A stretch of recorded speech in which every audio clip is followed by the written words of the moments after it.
Formal Jewish philosophy has a long history, dating at least as far back as the 1st century.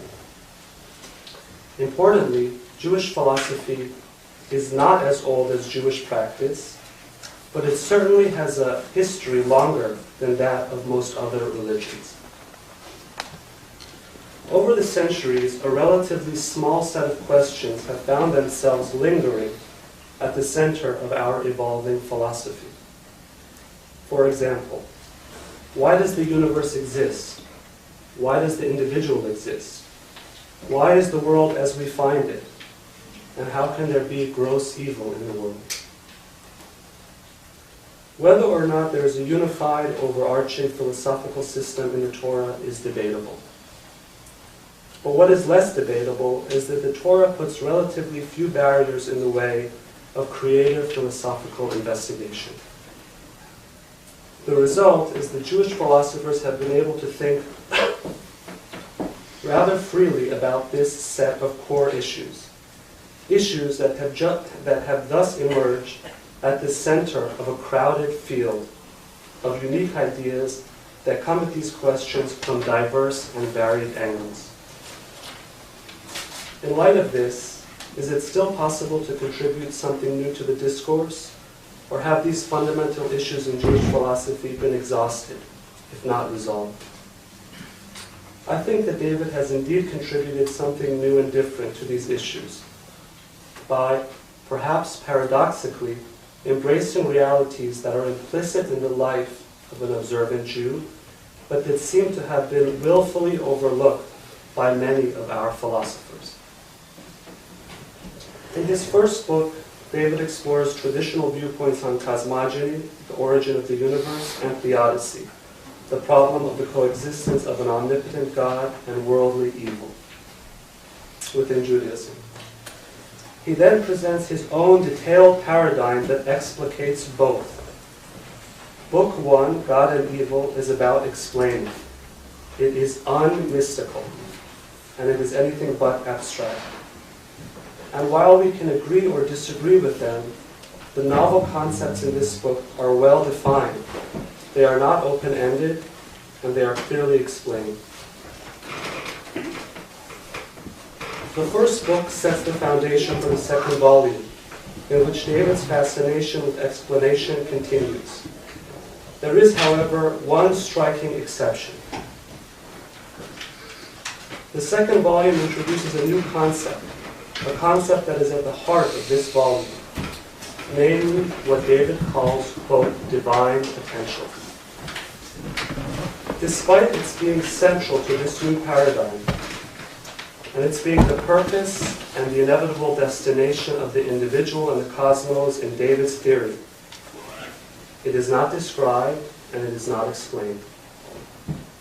So, in this philosophy, we have a metaphysics that is intent on explaining the most problematic phenomena in Jewish philosophy, yet that seems almost to go out of its way to incorporate a concept that is left unexplained. Is this a fatal flaw, or is there something more here? I would like to suggest that David rightly places this concept at the heart of the second volume, and therefore at the heart of his metaphysics. And in doing so, he has returned to embrace that which is inherently, perhaps subconsciously, most of the essence in our lives as observant Jews. So first of all, what do we know about this concept of divine potential that appears in the second book? It is somehow the mysterious destination of man. The reader is told essentially nothing of its nature, but the author devotes one volume to describing how we approach it. Again, the journey is explained, the destination is not. And what is the journey? In a nutshell, it is human life, human experience, and particularly, critically, Jewish experience. David makes Jewish experience his a priori. Jewish experience becomes the premise as opposed to the conclusion. Jewish experience explains. It is not itself explained. Now, Why is this an important step forward, in my opinion, for Jewish philosophy?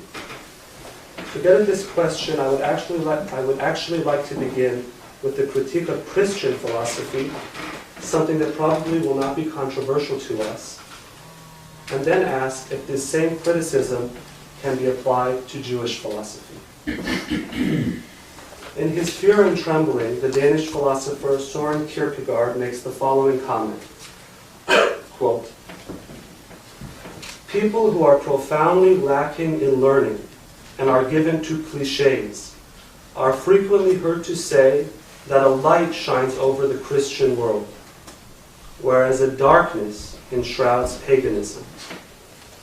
This kind of talk has always struck me as strange, inasmuch as every more thorough thinker, every more earnest artist still regenerates himself in the eternal youth of the Greeks." Close quote.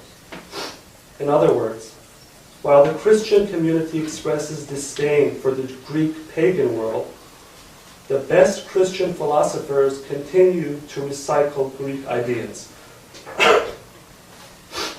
Whether or not this is a valid criticism of Christian philosophy need not concern us. I would like instead to ask if the same critique can be made of Jewish philosophy. Can we also find this influence in our own philosophy? And if so, what effect has this had on our perspective of religion?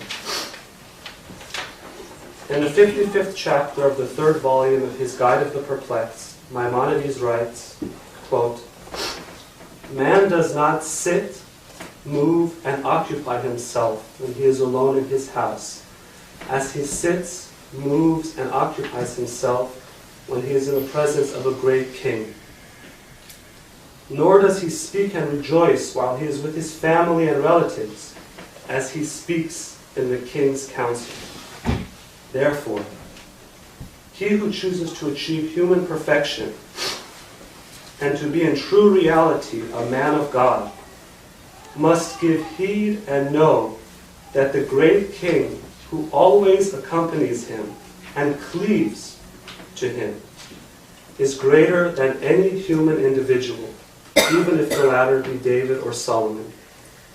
The king who cleaves to him and accompanies him is the intellect that overflows towards us." End quote. Here Rambam has substituted the intellect in place of where most of us would have probably, based on Tanakh, expected to find God. Now, granted that Rambam considers the intellect to be an overflow from God, which is itself a Neoplatonic idea, I think it is clear from this passage, and there are many others like it in the guide, that Rambam is relying no less on Greek ideas than on Jewish ones. Now, does this perspective affect the way Maimonides views Jewish life? The actual observance of day-to-day halachot? I think again the answer is yes. This is from the same volume of the guide. It's in chapter 35. "I shall return to examining the commandments, of which it may be fancied that they have no utility, or that they constitute a decree that cannot be comprehended by the intellect in any way. And I shall explain the reasons for them, and in what respect they are useful, making an exception only for those few whose purpose I have not grasped up to this time." Close quote. In other words, even those commandments that appear not to have any logic or utility, I, Maimonides, will explain their, quote, reasons, and why they are, quote, useful. The laws are essentially all logical. Some are more logical than others, but none are necessarily beyond the power of the great king, namely the intellect. This is in contrast to the perspective on Jewish experience presented in the works we are discussing tonight. In God and Good, Jewish experience is not rationalized. It has no practical function. It functions only to bring us closer to this mysterious notion of divine potential. To bring this distinction into sharper focus, I would like to move briefly into the realm of modern philosophy. I would like to compare two modern philosophers, both of whom studied at the same university in Germany, at the same time, and under the same teacher. One was Emmanuel Levinas, the other was Martin Heidegger. Both studied at Freiburg University between World War I and World War II, and both had Edmund Husserl as their teacher and primary intellectual influence. One, Emmanuel Levinas, was an observant Jew. The other, Martin Heidegger, was a committed member of the Nazi Party. While the philosophies of these two men are similar in many ways, there are differences. And not surprisingly, these differences are mostly in their conception of the place of ethics in philosophy. But the difference does not run deep.